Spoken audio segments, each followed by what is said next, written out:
1983 में भारत के एक न्यूज़पेपर द पेट्रियट में एक खबर छपती है। खबर यह थी कि अमेरिकन सरकार पाकिस्तान में पाकिस्तानी गवर्नमेंट के साथ मिलकर एक बायोलॉजिकल वेपन प्रोग्राम के ऊपर एक्सपेरिमेंट कर रही है और इस एक्सपेरिमेंट में एक रहस्यमय बीमारी के फैलने की काफ़ी ज़्यादा संभावना है और इस बीमारी का नाम था एड्स, जो कि पाकिस्तान भारत का ही पड़ोसी देश है, इसीलिए भारत में भी इस बीमारी के फैलने की काफ़ी ज़्यादा संभावना है और यही इस न्यूज़ की हेडलाइन थी। न्यूज़ में यह दावा किया गया था कि अमेरिका के एक प्रसिद्ध साइंटिस्ट और एंथ्रोपोलॉजिस्ट का एक एनोनिमस खत यानी गुमनाम खत इस न्यूज़ चैनल के एडिटर को मिला था, जिसमें साइंटिस्ट ने यह दावा किया था कि अमेरिकन सरकार के डिफेंस मिनिस्ट्री ने यानी पेंटागन ने national public health agency CDC यानी centre for disease control and prevention के साइंटिस्ट को लैटिन अमेरिका और अफ्रीका के घने जंगलों में खतरनाक वायरसों के ऊपर रिसर्च करने के लिए भेजा था। उन साइंटिस्ट ने वहां जाकर डेडली वायरसों के सैंपल कलेक्ट किए और उनको वापस ले आकर अमेरिका में अटलांटा और फोर्ट डेट्रिक के लेबोरेटरीज में उनके ऊपर जेनेटिक इंजीनियरिंग किया और उससे एक नए वायरस की खोज हुई और उस वायरस से एड्स नामक बीमारी की खोज हुई और ये बीमारी अमेरिका के साथ साथ यूरोप और अफ्रीका के भी काफ़ी सारे देशों में तेज़ी से फैल रही है। और चूंकि पाकिस्तान में इस चीज़ की टेस्टिंग हो रही थी तो इसकी काफ़ी ज़्यादा संभावना है कि यही बीमारी भारत में भी तेज़ी से फैल सकती है और इस न्यूज़ ने पूरे देश में सनसनी फैला दी थी। ऐसा कहा जाता है कि द्वितीय विश्व युद्ध यानी सेकेंड वर्ल्ड वॉर के टाइम पर 1940s के आसपास में मैरीलैंड में स्थित अमेरिकन मिलिट्री के एक बेस फोर्ट डेट्रिक स्थित लेबोरेटरीज में बायोलॉजिकल वेपन प्रोग्राम का काम होता था। कहा जाता है कि द्वितीय विश्व युद्ध के दौरान अमेरिका ने कुछ बायोलॉजिकल वेपन्स की खोज भी की थी, लेकिन द्वितीय विश्व युद्ध के जल्दी खत्म हो जाने के कारण उसका कहीं पर इस्तेमाल नहीं कर पाए। फिर कहा जाता है कि फोर्ट डेट्रिक की उसी लेबोरेटरी में मच्छरों से फैलने वाले एक येलो फीवर की भी खोज की गई थी और इसको अफ्रीका के कई देशों में CIA के द्वारा फैलाया जा रहा था, लेकिन तत्कालीन प्रेसिडेंट रिचर्ड निक्सन ने इस प्रकार के किसी भी बायोलॉजिकल वेपन के बनाने या तो फिर उसके इस्तेमाल करने पर असहमति जता दी, जिसके कारण अमेरिका को बायोलॉजिकल वेपन प्रोग्राम का यह काम धीरे धीरे बंद करना पड़ा और 1960 के आसपास फोर्ट डेट्रिक के इस बायोलॉजिकल वेपन प्रोग्राम वाले लेबोरेटरीज का काम धीरे धीरे स्लो हो गया था। फिर 1970 के आसपास इस लेबोरेटरीज का काम केवल बायोलॉजिकल वेपन के खिलाफ रिसर्च करना, उसके प्रिवेंशन और उसका सेफ्टी के लिए क्या मेजर्स उठाए जा सकते हैं कि किसी देश ने अगर बायोलॉजिकल वेपन बनाया तो उसको कैसे रोकेंगे, उसमें क्या सेफ्टी प्रिकॉशंस होंगे, इन सब चीज़ों के ऊपर रिसर्च होने लगा। यानी कि एक बायोलॉजिकल वेपन बनाने वाली एक लेबोरेटरीज को बायोलॉजिकल वेपन को कैसे रोका जाए इस प्रकार का रिसर्च के लिए यूज किया जाने लगा। फिर 2 साल बाद 1985 में द पेट्रियट में छपी इस खबर को अचानक से रशियन मीडिया ने हाईलाइट करना शुरू कर दिया। चूँकि यह समय कोल्ड वॉर का टाइम था, इसीलिए उस टाइम पर रसिया और अमेरिका के संबंध उतने अच्छे नहीं थे और रशियन सरकार ने इस न्यूज़ का फ़ायदा उठाया।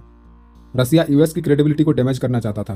वो दुनिया में अमेरिका के खिलाफ एक प्रोपेगेंडा चलाकर उसके खिलाफ एक सेंटिमेंट क्रिएट करके और अमेरिका को डिप्लोमेटिकली आइसोलेट करके जिन सारे कंट्रीज़ में अमेरिका के मिलिट्री बेस थे उन सारे कंट्रीज़ के साथ अमेरिका का एक कॉन्फ्लिक्ट क्रिएट कर देना, ताकि वहाँ की जो होस्ट कंट्रीज़ है उनको लगे कि अमेरिकन गवर्नमेंट इस प्रकार के एक्सपेरिमेंट कर रही है और जिससे अमेरिकन आर्मी जिस भी देश में रहेगी उस देश के लोकल पॉपुलेशन के अंडर एड्स के फैलने की काफ़ी ज़्यादा संभावना है।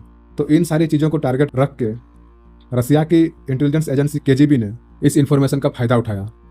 उसने दुनिया के तमाम कम्युनिस्ट और वामपंथी विचारधारा वाले देशों के अंदर आर्टिकल्स को खूब छपवाया। उनके इस प्रोपेगेंडा से उन्होंने लगभग दुनिया के 80 से ज़्यादा देशों में 30 से ज़्यादा लैंग्वेज के अंदर इस न्यूज़ को हाईलाइट करके पब्लिश करवाया। रसिया ने अमेरिका के ऊपर बायोलॉजिकल वेपन बनाने का आरोप लगाया और कहा कि USA ने अंतर्राष्ट्रीय नियमों का उल्लंघन किया है। 1985 में रेडियो मॉस्को ब्रॉडकास्ट ने यह क्लेम किया कि CIA ने क्यूबा में डेंगू फीवर फैलाया है, जिससे काफ़ी लोगों की जान जा रही है। उसने यह भी आरोप लगाया कि CIA साउथ अफ्रीका में ब्लैक पॉपुलेशन को टारगेट करने के लिए वहाँ एक बायोलॉजिकल वेपन प्रोग्राम का काम चला रही है और इस प्रकार से अमेरिका की इमेज को लगातार डैमेज किया जा रहा था। 1985 में रसिया की इंटेलिजेंस एजेंसी KGB ने बुल्गारिया के अपने एलाइड सीक्रेट सर्विस को टेलीग्राम किया कि वो इस कैंपेन में उसकी मदद करे।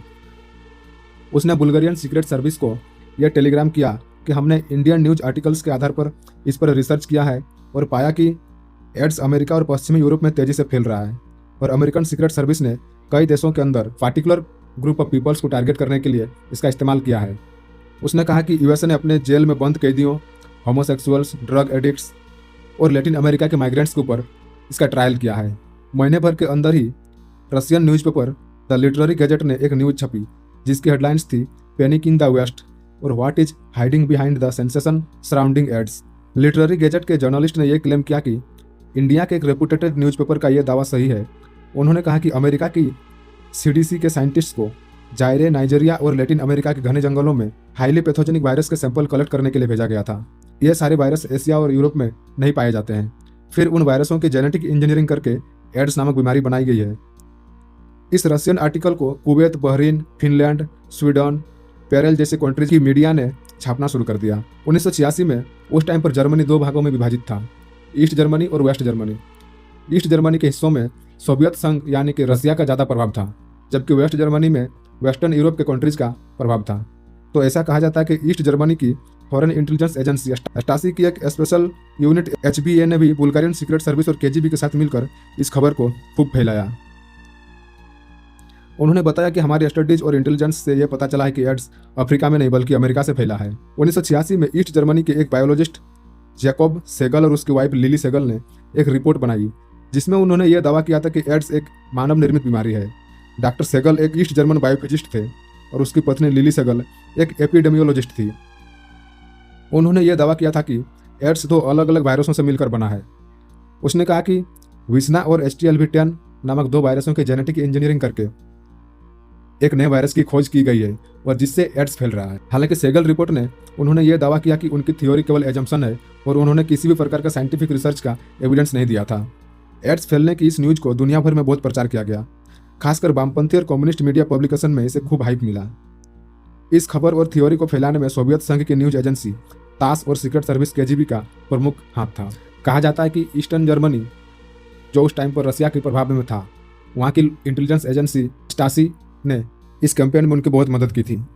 ऐसा आरोप लगाया जाता है कि KGB ने स्टासी और बुल्गारिया की सीक्रेट सर्विस के साथ मिलकर इस खबर को दुनिया भर के बहुत सारे देशों में जमकर प्रचार किया और इससे दुनिया में अमेरिका के सॉफ्ट पावर और इमेज को बहुत ज़्यादा डैमेज हुआ। US एम्बेसी के अधिकारियों ने बहुत सारे न्यूज़पेपर एजेंसीज के एडिटर्स और जर्नलिस्ट को लेटर्स लिखकर इस मामले का सफाई देने के लिए प्रेस कॉन्फ्रेंस भी किया। अमेरिकन संसद में भी इस खबर का खंडन किया गया था। डिपार्टमेंट ऑफ स्टेट्स की तरफ से यह कहा गया कि मेडिकल रिसर्च अभी इतना एडवांस नहीं हुआ है कि एड्स जैसे कॉम्प्लेक्स वायरस को बनाया जा सके। साथ ही उन्होंने यह भी बताया कि सेगल रिपोर्ट में यह दावा किया गया है कि एड्स नामक बीमारी सबसे पहले न्यूयॉर्क में फैली थी, क्योंकि वो फोर्ट डेट्रिक के सबसे नज़दीक स्थित सिटी है। जबकि अमेरिकन सरकार ने कहा कि न्यूयॉर्क सिटी फोर्ट डेट्रिक से लगभग 320 किलोमीटर दूर है, जबकि फोर्ट डेट्रिक के आसपास के जो बड़े सिटी है उसमें फिलाडेल्फिया, बाल्टीमोर और वाशिंगटन DC जैसे शहर आते हैं, जबकि उन शहरों में एड्स बीमारी के फैलने के कुछ भी प्रूफ नहीं थे। इस प्रकार उन्होंने सेगल रिपोर्ट और न्यूज एजेंसी की इस खबर को डिसमिस कर दिया था। अमेरिकन गवर्नमेंट और उनके डिप्लोमेट्स की मेहनत रंग लाई और फिर कई न्यूज एजेंसीज ने माफ़ी मांगी और अपने स्टेटमेंट्स को वापस ले लिया। अमेरिकन सरकार ने सोवियत संघ की इंटेलिजेंस एजेंसी KGB के ऊपर इस मिस इन्फॉर्मेशन कैंपेन को चलाने का आरोप लगाया।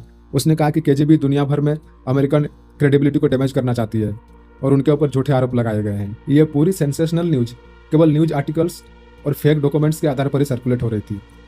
इसके ऊपर कोई भी साइंटिफिक रिसर्च एविडेंस नहीं था। इवन सेगल रिपोर्ट में भी सेगल दंपति ने क्लियर ही कर दिया था कि उनके पास कोई भी साइंटिफिक एविडेंस नहीं है और ये केवल एक थ्योरी है। इस प्रकार दुनिया भर के साइंटिस्ट और अमेरिकन सरकार ने भी इस थ्योरी को मानने से इनकार कर दिया था। यहाँ तक कि सोवियत यूनियन के साइंटिस्ट, उन लोगों ने भी इस रिपोर्ट को पूरी तरह से नकार दिया था। उन्होंने कहा था कि यह बीमारी पूरी तरह से नेचुरल है, इसका ओरिजिन पूरी तरह से नेचुरल है और इसमें किसी भी प्रकार के मैन मेड बीमारी होने की संभावना नहीं है। आयरोनिकली उन दिनों सोवियत यूनियन में तेजी से एड्स फैल रहा था और इसके इलाज और प्रिवेंशन के लिए यहाँ तक कि रशियन साइंटिस्ट भी अमेरिकन साइंटिस्ट से मदद मांग रहे थे। लेकिन चूंकि उस टाइम पर अमेरिका के ऊपर आरोप का सिलसिला जारी था, इसलिए उन्होंने किसी भी प्रकार का मदद करने से इनकार कर दिया। रशियन साइंटिस्ट ने भी इन न्यूज आर्टिकल्स और सेगल रिपोर्ट्स को पूरी तरह से खारिज कर दिया था। USSR के एकेडमी ऑफ मेडिकल साइंस के प्रेसिडेंट ने क्लियर स्टेटमेंट दिया था कि यह बीमारी पूरी तरह से नेचुरल है। इसके साथ ही पेरिस और ईस्ट वेस्ट जर्मनी, इंडिया और बेल्जियम के साइंटिस्ट और डॉक्टर्स ने भी इस थ्योरी को पूरी तरह से अफवाह बताया। इन तमाम सारे क्लेम्स के आने के बाद रशियन गवर्नमेंट ने धीरे धीरे अपना डिफेंस करना शुरू किया, क्योंकि अमेरिकन गवर्नमेंट अब रशियन एडमिनिस्ट्रेशन को एक्सपोज करने में लग गई कि ये टोटल थ्योरी झूठ है और सोवियत यूनियन उनके खिलाफ एक मिस इन्फॉर्मेशन कैंपेन चला रहा है। सोवियत की मिखाइल गोर्बाचेव एडमिनिस्ट्रेशन काफ़ी प्रेशर में थी। फिर उन्होंने 1987 में मॉस्को में US ऑफिशियल्स को बताया कि वो इस एड्स थ्योरी को टोटली नहीं मानते हैं, उनकी सरकार का इस कैंपेन से कुछ लेना देना नहीं है। 1988 में सोवियत न्यूज़पेपर ने अपने डिफेंस में ये आर्टिकल छपना शुरू कर दिया था कि उन्होंने फॉरेन सोर्सेज के आधार पर न्यूज आर्टिकल छापे थे और ये मीडिया की ड्यूटी है कि वो खबरों की ट्रांसपेरेंसी और ओपननेस को बढ़ावा दे। उन्होंने कहा कि मीडिया को फ्रीडम और इन्फॉर्मेशन शेयर करने का अधिकार है और इस प्रकार धीरे धीरे ये कैंपेन खत्म हो गया था।